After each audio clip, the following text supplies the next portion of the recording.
J Hussain উৰ্ফে Ziyarat Hussain নামৰ এজন ব্যক্তিয়ে বিগত কেইবছৰ ধৰি আগতে হাউলিত ব্ৰহ্মপুত্ৰ ডেন্টেল ক্লিনিক এতিয়া লাইফ কেয়াৰ মেডিকেলত নিজৰ নামৰ আগত ডক্টৰ লিখি কিনে ভুৱা ডেন্টেল চিকিৎসাবিলাক আগবঢ়াই আছে।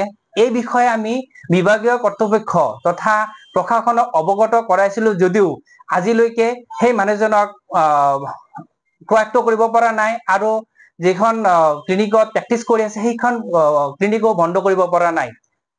আৰু আমি এই মানুহজনৰ যেতিয়া ইনভেষ্টিগেশ্যন কৰিলো আমাৰ ইনষ্টিটিউচনৰ ফালৰ পৰা তেতিয়া গোটেইখিনি তথ্য আমাৰ হাতত আহি গৈছে যে মানুহজন টোটেলি ফ্ৰড হয়।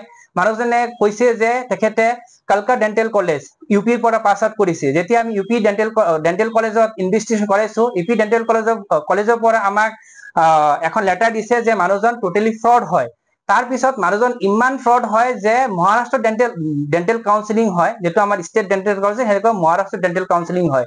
সেই ডেন্টেল কাউন্সিলিং যাই কিনে ভুৱা কৰি ৰেজিষ্ট্ৰাৰটো এণ্টাৰ কৰিছে। যেতিয়া আমি নেটত চাওঁ যে মানুহজনৰ নামটো ৰেজিষ্ট্ৰেশ্যনত আহি আছে তেতিয়া আমি মহাৰাষ্ট্ৰ ডেন্টেল কাউন্সিলিঙত RTI মাৰিলো আৰু সিহঁতক আমি আমাৰ ফালৰ পৰা লেটাৰ লিখিলো যে আপোনালোকে এই মেটাৰটো আমাক এটা সলিউশন দিব লাগে। তেতিয়া সিহঁতে কি ক'লে যে নাই সি মানুহজনে ফ্ৰড কৰি কিনে ৰেজিষ্ট্ৰেশ্যনটো সোমাইছে আৰু মানুহজন টোটেলি ফ্ৰড হয়। আৰু সিহঁতে মহাৰাষ্ট্ৰ ডেন্টেল কাউন্সিলিঙৰ পৰা অলৰেডি ৰেজিষ্টাৰ কৰিছে FIR এখন জাৰি কৰিছে। কিন্তু দুৰ্ভাগ্যক্ৰমে এতিয়ালৈকে মানুহজনক এৰেষ্ট কৰিব পৰা নাই তথা ক্লিনিকখন সিল কৰা নাই। সেই মৰ্মে আজি আপোনালোকৰ ওচৰত আমি আহিছো।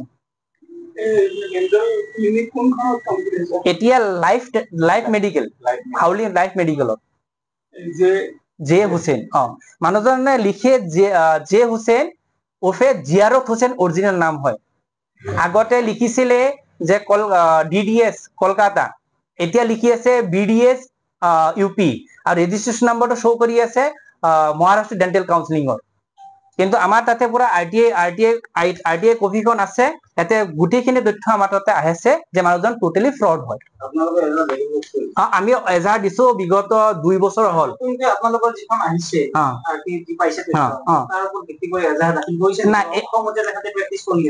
অলৰেডি আমি এজাহাৰ দিছিলো। সেইটো ভিত্তিতে আমি বাৰে বাৰে গৈছো মানে আমাৰ তাতে হাউলি থানাত। সিহঁতে কৈ আছে যে ইনভেষ্টিগেশ্যন কৰি আছো আমি, আপোনালোকে অলপ ধৈৰ্য ধৰক। কিন্তু 2 বছৰ হ'ল সিহঁতে আজিলৈকে মানুহজনক এৰেষ্ট কৰিব পৰা নাই। এতিয়া সিহঁতে আমাক আশা দিছে যে আৰু সিহঁতে ইনভেষ্টিগেশ্যন কৰা থাকিব। কিন্তু দুৰ্ভাগ্যক্ৰমে ক'ব লাগে যে যিখন মানে ইনভেষ্টিগেশ্যন আমি কৰাত 1 মাহ লাগিছে, আমাৰ 1 মাহৰ ভিতৰত গোটেইখিনি তথ্য আমাৰ হাতত আহি গৈছে। কিন্তু বিভাগীয় কৰ্তৃপক্ষ তথা প্ৰশাসনে আজি 2 বছৰ হৈ গ'ল সিহঁতক এৰেষ্ট কৰিব পৰা নাই। কাইলৈ যদি কিবা এটা অঘটন হৈ যায় তাৰ ৰেছপন্সিবিলিটি কোনে হ'ব? নিশ্চয় এইটো বিভাগীয় কৰ্তৃপক্ষ তথা প্ৰশাসন হ'ব লাগিব। তাৰ বাবে আমি আমাৰ বিভাগীয় কৰ্তৃপক্ষক আৰু বাৰম্বাৰ ৰিকুৱেষ্ট কৰিছো এই বিষয়টো জৰুৰীকালীন হিচাপে লৈ মানুহজনক উচিত শাস্তি দিব লাগে আৰু জেলত ভৰাব লাগে, যাতে আৰু নেক্সট টাইম কোনো এজন মানুহে এইবিলাক মানে অকৰ্ম কৰিব নোৱাৰে।